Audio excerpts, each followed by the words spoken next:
কিছু কিছু দল যারা নিজেদেরকে খুব বড় মনে করেন, নির্বাচনের আগেই তারা ক্ষমতায় গিয়েছেন বলে ভাবটা দেখান, জীবনের ঠিক কিনা? তাদের ভূমিকার জন্য এই সংস্কার কাজে ঐক্যমত্যে পৌঁছা বড় কঠিন হয়ে যাচ্ছে।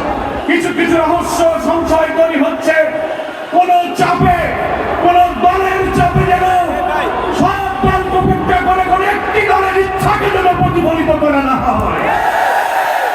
জাতীয় রাজনীতি অথবা ফাঁসিবাদ বিরোধী এক আন্দোলনে আমরা যখন একসাথে ছিলাম, তাদের কিছু কিছু কথা, কিছু কিছু কাজ, কিছু কিছু ভূমিকা অনেক রহস্য, অনেক সংশয় তৈরি করতেছে, কি বলেন ঠিক কিনা?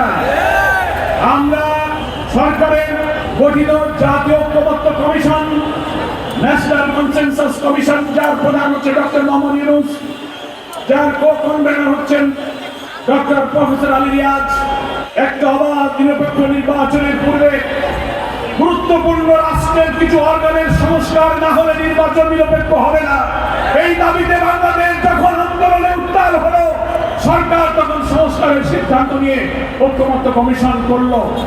রাজনৈতিক দলগুলোকে পরামর্শ দেওয়া হলো, আমরা পরামর্শ দিলাম।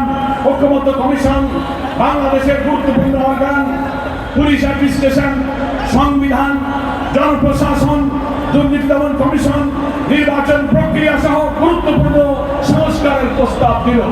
আমরা সেই প্রস্তাব ঐক্যমতে পৌঁছানোর জন্য জামায়াত ইসলামীর নেতৃবৃন্দ 2-3 মাস ধরে ঐক্যমত্য কমিশনে আমরা সহযোগিতা করে যাচ্ছি।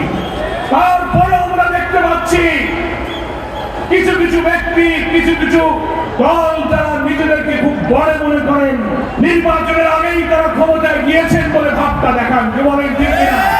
তাদের ভূমিকার জন্য এই সংস্কার কাজে ঐক্যমত্যে পৌঁছা বড় কঠিন হয়ে যাচ্ছে। সনদ, জুলাই চার্টার এবং জুলাই ডিক্লারেশন ঘোষণা দেওয়া হবে, আমরা দাবি করেছি।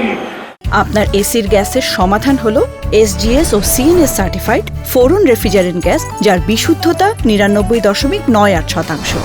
ফোরন, শান্তি যেখানে, নিঃশ্বাসে। জুলাইয়ের মধ্যে সরকার পারে নাই, আজকে 5 আগস্ট আমরা জানতে পেরেছি মানিক মেহমেনু বিকাল 5টায় অন্তর্বর্তীকালীন সরকারের প্রধান উপদেষ্টা ডক্টর প্রফেসর মোহাম্মদ ইউনূস তিনি জুলাই ডিক্লারেশন সেখানে ঘোষণা দেবেন। আমরা যেসব প্রস্তাব দিয়েছি, জুলাই ডিক্লারেশনের খসড়ায় একটি রাজনৈতিক দল হিসেবে 10 ব্যক্তি মতের ঊর্ধ্বে দেশপ্রেমকে সামনে রেখে একটি সুন্দর রাষ্ট্রীয় কাঠামো নির্মাণ করে অবাধ নিরপেক্ষ নির্বাচনে একটি সুন্দর দেশ গড়ার জন্য যা যা প্রয়োজন আমরা পরামর্শ দিয়েছি।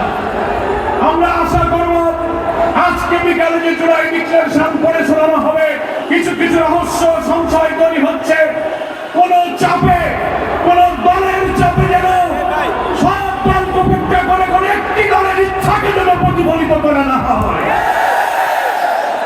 লক্ষ কোটি মানুষের রক্তদান এবং আকাঙ্ক্ষার প্রতিফলন যেন জুলাই ডিক্লারেশনের মধ্যে আমরা দেখতে পাই।